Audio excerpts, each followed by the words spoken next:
In the 6 years that I've practiced, I have filed multiple Gissendaner motions, but the reality is we as defense attorneys don't get that information. So that exception is pretty much just fluff for most of us. Let's switch gears just a little and talk about another law that was passed in Governor Cuomo's say their name police reform, where he's trying to push for this Amy Cooper 911 call, where if you call the police on someone and you are lying to the police, and it is somewhat of an attack based on someone's race, religion, or creed, or protected class, they're trying to make that criminal. Let's take a look at the video that sparked the idea that this Amy Cooper 911 legislation should be passed. Would you please stop? Sir, I'm asking you to stop. Please don't come close to me.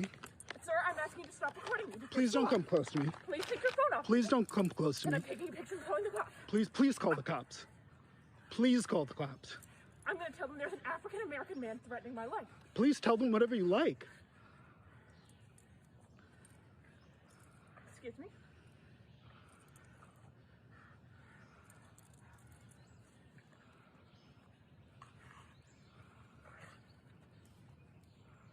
I'm sorry, I'm in the Ramble, and there is a man, African-American, he has a bicycle helmet. He is recording me and threatening me and my dog. There is an African-American man, I am in Central Park. He is recording me and threatening myself and my dog. And my... I'm sorry, I can't hear you either. I'm being threatened by a man in the Ramble. Please send the cops immediately. I'm in Central Park in the Ramble. I don't know.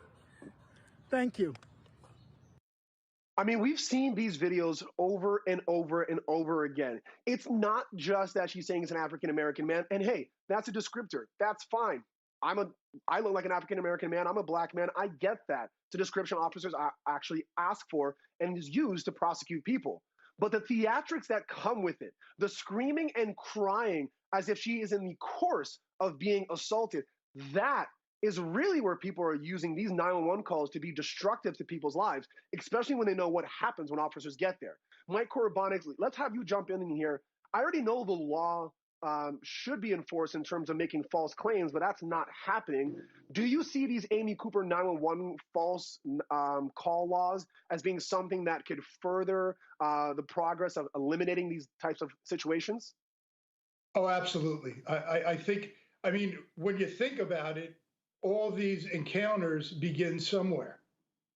And the encounter begins, first of all, the police officers are going to be dispatched to the scene. And once they're dispatched to the scene, based upon her acting, they've got a heightened sense of scrutiny when they get there. They're prepared for something that isn't happening.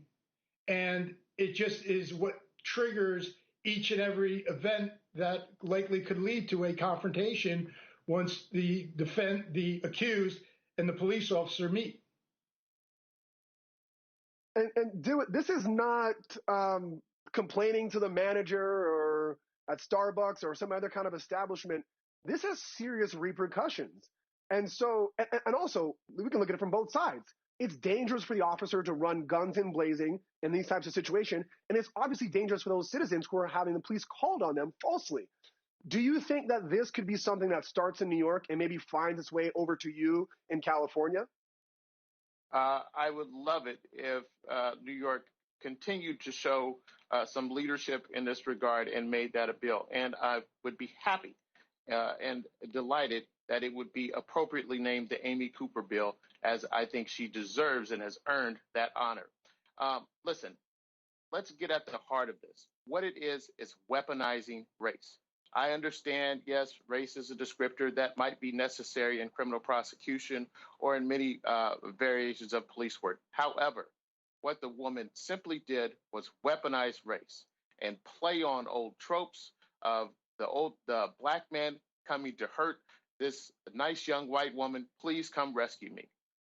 It is a trope that is as old as time, and I hope that if a state like New York shows some leadership and makes this actually law, that other states will follow, including California. And I think something like that could definitely happen here. Yeah, I would have thought that we would have learned this lesson back from Emmett Till, but of course, we have to revisit it over and over again that false allegations against people of color can cause very serious reactions that amount to death. We're going to continue with more here at Justice and Peace, following up on the George Floyd case after this break.